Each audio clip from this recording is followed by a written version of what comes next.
बच्चों, आज हम संख्या एवं संख्या पद्धति से संबंधित प्रश्नों को हल करना सीखेंगे। तो इसमें संख्या अंकों से किस प्रकार बनेगी, बड़ी से बड़ी, छोटी से छोटी, और संख्या में अंकों का स्थानीय मान क्या है, इससे संबंधित प्रश्न हल करेंगे। तो यहाँ पर लिखा है पहले प्रश्न में 1, 2, 0, 6 और 5 से बनने वाली बड़ी से बड़ी संख्या बताइए। तो इसमें जो अंक सबसे बड़ा हो उसे सबसे पहले लिखिए। तो सबसे बड़ा कौन सा है? 6। फिर कौन सा लिखेंगे?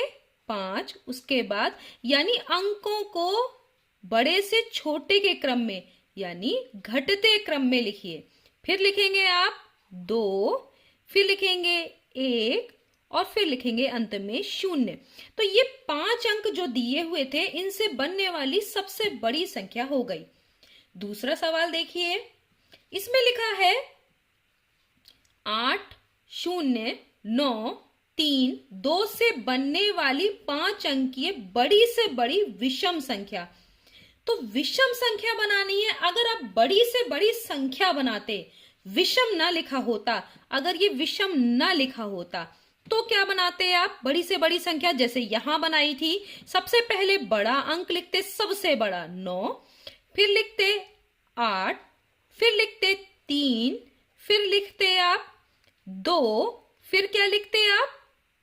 0।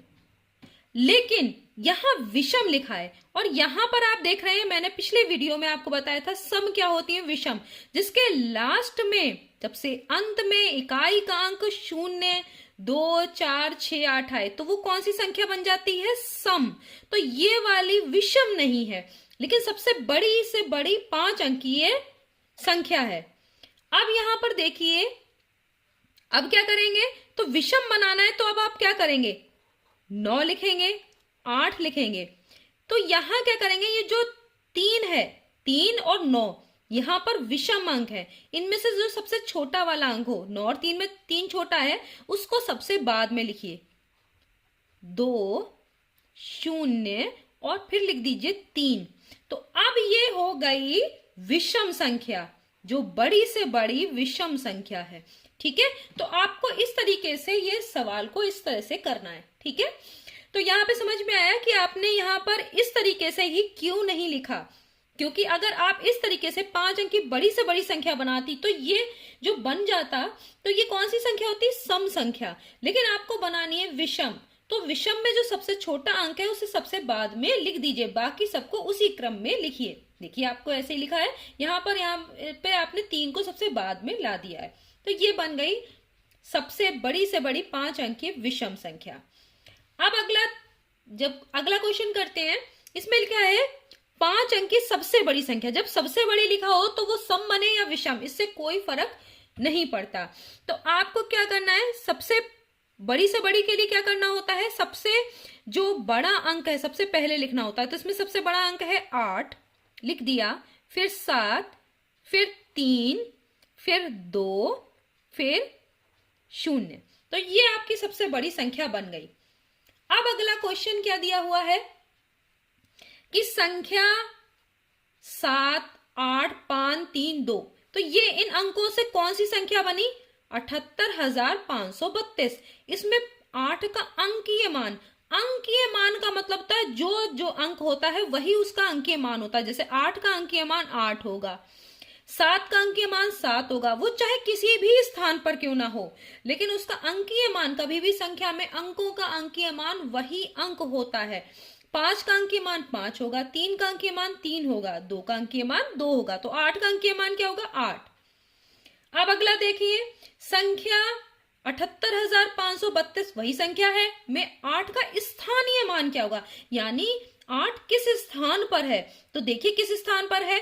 इकाई, दहाई, सैकड़ा, हजार, किस स्थान पर है? हजार के स्थान पर है। तो 8 को किससे गुणा करेंगे? 1000 से। 1000 से गुणा करेंगे तो कितना आ जाएगा? 8000। तो 8000 किसका होगा? 8 का स्थानीय मान, जबकि 8 का अंकीय मान 8 ही होगा। अब आगे देखिए, अगला क्वेश्चन है कि संख्या 78,532 में 5 के स्थानीय मान, अब ये देखिए 5 का स्थानीय मान पूछा है, वह अंकीय मान का अंतर। तो 5 का स्थानीय मान, 5 किस स्थान पर है, देखिए इकाई, दहाई, सैकड़ा, सैकड़े के स्थान पर है। तो 5 का स्थानीय मान क्या हो गया, स्थानीय मान 5 का क्या होगा, 500, क्योंकि ये सैकड़े के स्थान पर है। स्थानीय मान हो गया 500। और अंकीय मान क्या है, अंकीय मान है 5। अब इन दोनों का अंतर, अंतर का मतलब क्या है, इनको घटा देना है। तो 500 में से अगर आप कितना घटाएंगे, 5 घटाएंगे तो कितना हो जाएगा, 495।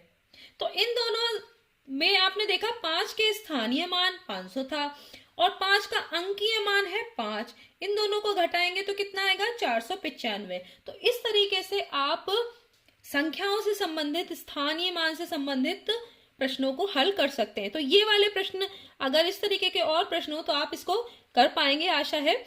और नेक्स्ट वीडियो में हम इसी से संबंधित कुछ और प्रश्न आपको बताएंगे कि वो कैसे हल किए जाएंगे। तब तक के लिए धन्यवाद।